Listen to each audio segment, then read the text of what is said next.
I gave ChatGPT Work a challenge, so open Skyscanner, choose the destination yourself, and find me a return flight from Malta for less than the amount that I paid for ChatGPT Pro. I did not tell it where to go, I did not open Skyscanner myself, and ChatGPT controlled the website, entered the dates, compared destinations, opened the flight results, and found this trip to Catania for approximately 76 euros. That sounds impressive. Today we are looking at what ChatGPT Work can really do, how it connects to websites and apps, and why you still need to check its work.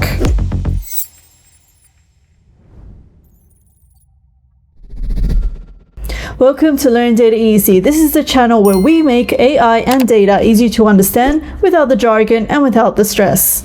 I'm Charlene, I work in data and AI. So ChatGPT now has two main modes. Chat is the familiar experience. You ask a question, discuss an idea, write something, or get help with a relatively contained task. Now Work is designed for longer jobs with several steps. You can research information, work with connected apps and files, operate supported websites, and create finished documents, spreadsheets, presentations, and reports. You can follow what it is doing, answer questions, change its direction, and improve important actions while it works. So the easiest way to understand the difference is Chat helps you with a task and Work tries to complete the workflow. OpenAI describes Work as an agent for longer, multi-step work and finished deliverables. It can also run scheduled tasks or monitor information for changes. The confusing part is that ChatGPT can connect to an outside world in several different ways. These are not all the same. First, there are connected apps. So these give ChatGPT access to information from services such as Google Drive, Gmail, calendars, Slack, and other business tools. Some apps can only search or read information. Others can also take approved actions.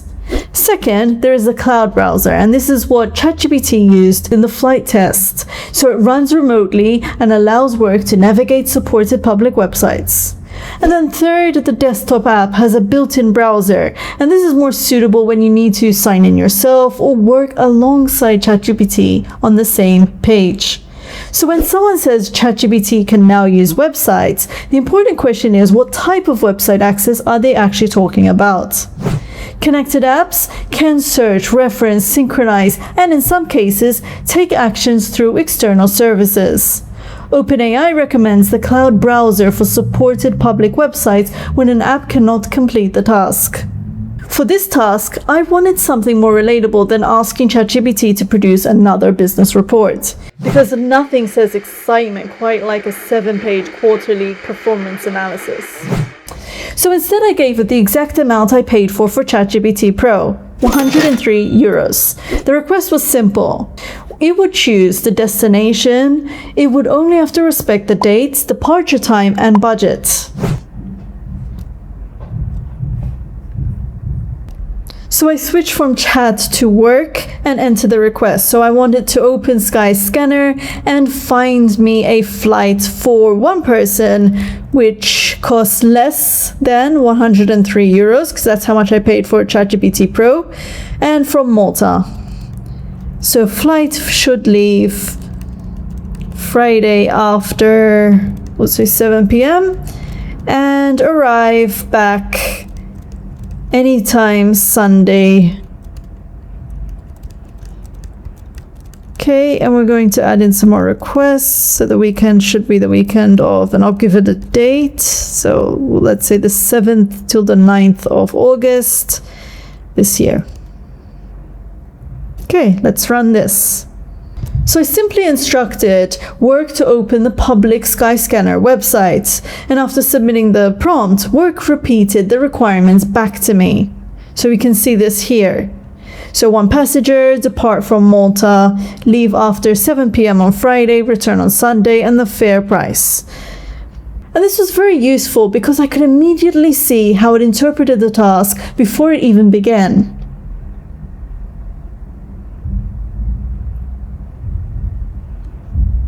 Now we wait. And you can see on the right hand side what ChatGPT Work is actually doing. So if you click on it, you can see an enlarged version of it. We're going to speed through a few of these Here it is choosing the destination we're leaving from. It's choosing the dates. And it will also suggest that we go anywhere because it wants to consider all options.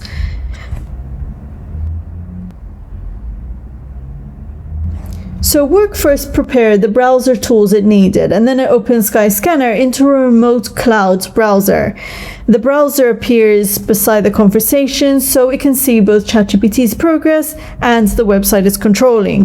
ChatGPT selected Malta as the departure point, then used Skyscanner's everywhere option because I had not provided destination, and this is already quite different from an ordinary web search. ChatGPT was not merely reading a page and giving me links, it was interacting with the website's search form.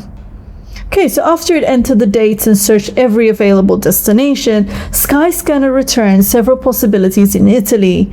So the Catania appeared at 79 Swiss francs, and Trapani at 91, and Rome at 98. For reasons known only to the internet, Skyscanner had decided that I was in Switzerland and displayed everything in Swiss francs. ChatGPT did not panic, it continued the search and later converted the results into euros.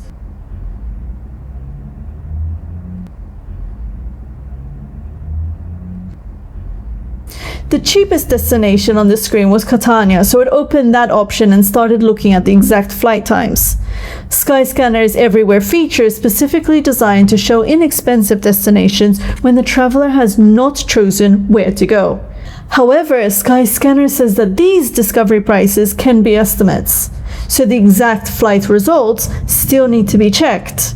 Work then moved from the destination estimate into the actual Catania flight results.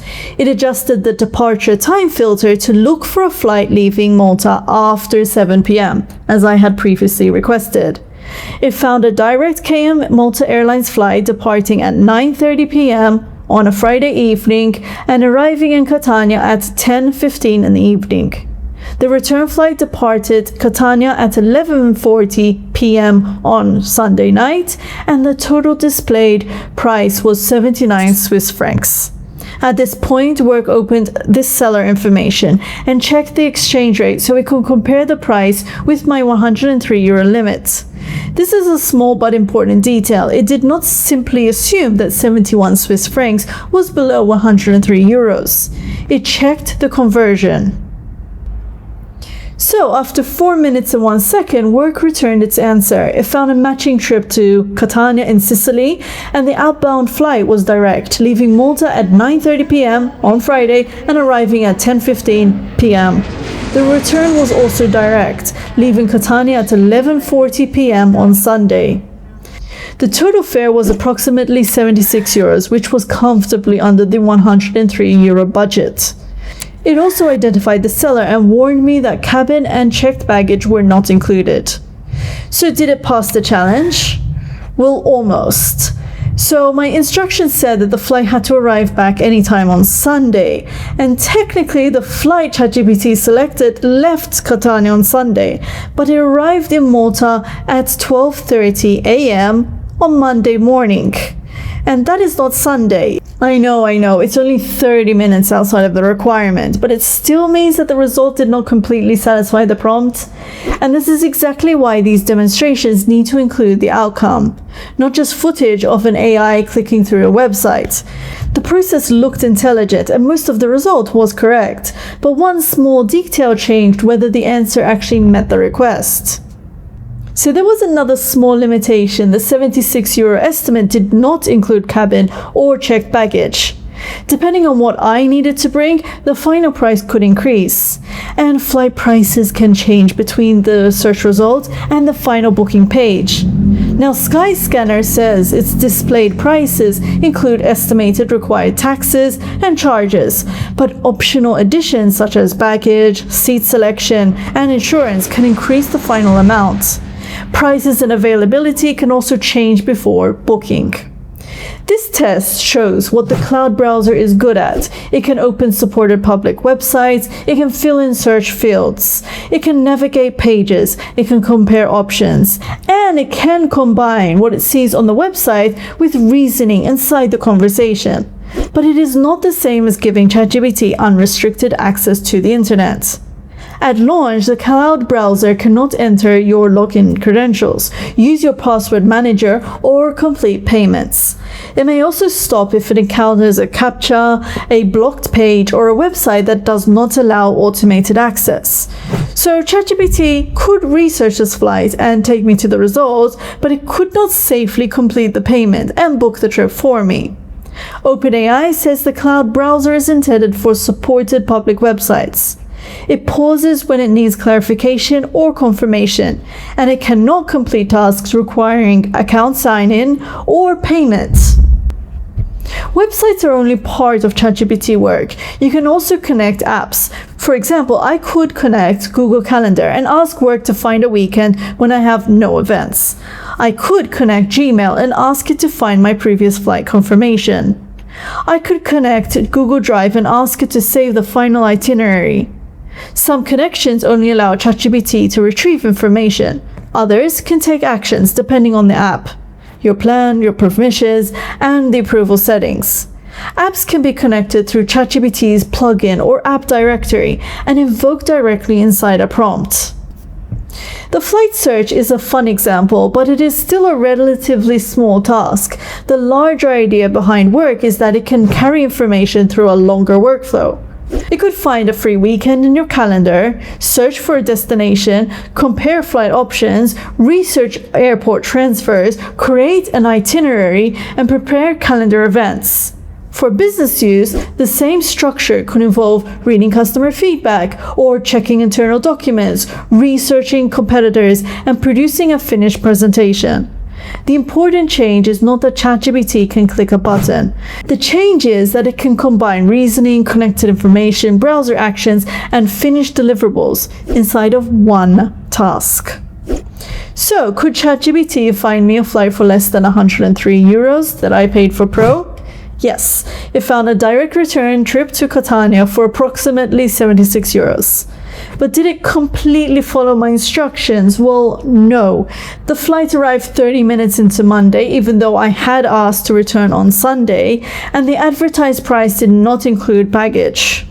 That makes this a very accurate example of where AI agents are today. They can do things that would have looked remarkable a few years ago. They can operate real websites, work through several steps, and return useful results. But they can also complete 95% of a task and miss the one detail that matters. The right approach is not to trust every result automatically. It is to give the agent clear constraints, watch what it does, and verify the final output before you spend money or make an important decision. What should I ask ChatGPT Work to do next? Plan an entire holiday, find the best product under a fixed budget, or connect to several apps and complete a full business workflow? Subscribe to Learn Data Easy because I will continue testing what these AI tools can genuinely do, including the parts that do not work perfectly. Thank you for watching, and I'll see you next time.